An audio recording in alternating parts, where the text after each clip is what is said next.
An MCT semifinal preview, a cross-river clash of two softball titans, and the luck of the Irish puts Notre Dame baseball back in the county tournament final. I'm Mark Fontes with sports. The Allentown Redbirds and Robbinsville Ravens played one another twice in softball, with less than a week passing between the two meetings. Both times the result was different. While Steinert, who was at A-Town on Friday, got to test their might against those Redbirds ahead of what will be a much more meaningful matchup with them this week. Steinert freshman Gabby Bennett starting on varsity in more than one sport this year. Softball Friday with an early 1-0 lead at Allentown. Taylor Bachik forbids this ground ball from getting away. She just touches the bag. That ends the inning. Spartans try to add some more offense. Runners on the corners for Jess Giordano. She lifts this toward the gap in right center, but Maddie Brunk is right on point. That ends the inning. Bottom of the third, Brunk in scoring position at second. Two runners on, in fact, for Chelsea Turner of Allentown. The pitch from Giordano. Turner hits it, and watch. It ricochets off the corner of second base. Tough break for the Spartans. Brunk has waved around since the ball drifted away from all infielders. The game now tied at 1. Bottom four Redbirds with a runner on first. They bunt. Spartans treat it like a double play ball. The throw, though, is to first. Bachik makes the play there. They try to get Erica Nugent at second, but the ball just does get away. Christina Kinsey next. She belts it to left. It just does get through. Nugent will come home and score to get A-Town a 2-1 lead. Steiner, despite getting some more base runners, just could not bring anyone else home Friday. The final that day was 2-1. The Spartans, though, by beating Ewing Saturday in their MCT opener, will now face Allentown again in county play.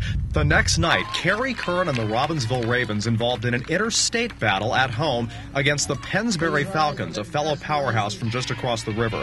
Top of the first, Falcons loaded the bases, putting Arville pitcher Lauren Fisher in a rare jam. Ground ball here to Christine Levering. She guns it home. Her and catcher Becca Freeman make the play. However, only 2 outs and the bases still loaded. Fish walks Lauren Cregan. That forces in a run. It's Jess Greenwald. She gets Pennsbury on the board, but it never takes Fish long to get into her groove. She strikes out Christine Bascara. The score, though, would remain 1-0 Falcons until the 5th. Levering hits this on the ground. Bascara goes to third, and they get Lauren Hunter. That turned out to be major. Curran, however, in scoring position at second. Nicole Pyatt hits this blooper to right, where it drops in. Curran races home, and the throw not in time, so the game is tied.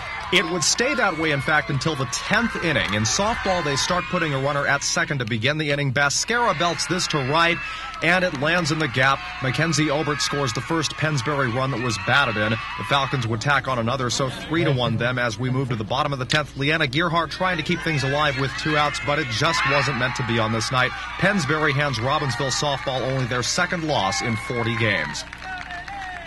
Now to baseball. Barring rain, Steinert and Notre Dame will meet one another in the MCT final Tuesday for the 9th time. They are 4-4 lifetime against each other, with current Irish skipper Joe Drulis holding a 2-1 advantage over Steinert's Brian Giolella. But Saturday, Notre Dame had to get past Hamilton West in the semis, a team who has not won the MCT in baseball since 1983.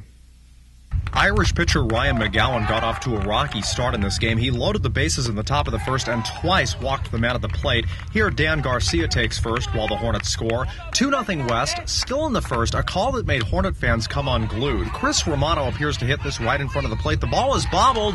3-0 Hornets. The umpire at first base called this a foul ball. We'll show it to you again. Romano hits it, and it does appear to hit the plate, yet the orange and black still incensed that it was the first base ump's call. Dave Oznata was especially upset, but the wonderful wizard, Oz himself, got to come up in the top of the second and do some damage. He hits this on the ground. It makes it to left center field. Jerry Gomez, who was at second base, hustles around, and he slides in safely. Now the Hornets go up by 3. Vinny Sorrentino up after that, belts this towards second, and that turns into a hit. Bobby Radis comes in and puts West up by 4. The Irish up later. Cody Billings at the plate swings and hits this towering blooper to center. It drops in there. Mark Maximo, who would later go to the mound, comes in to score right here.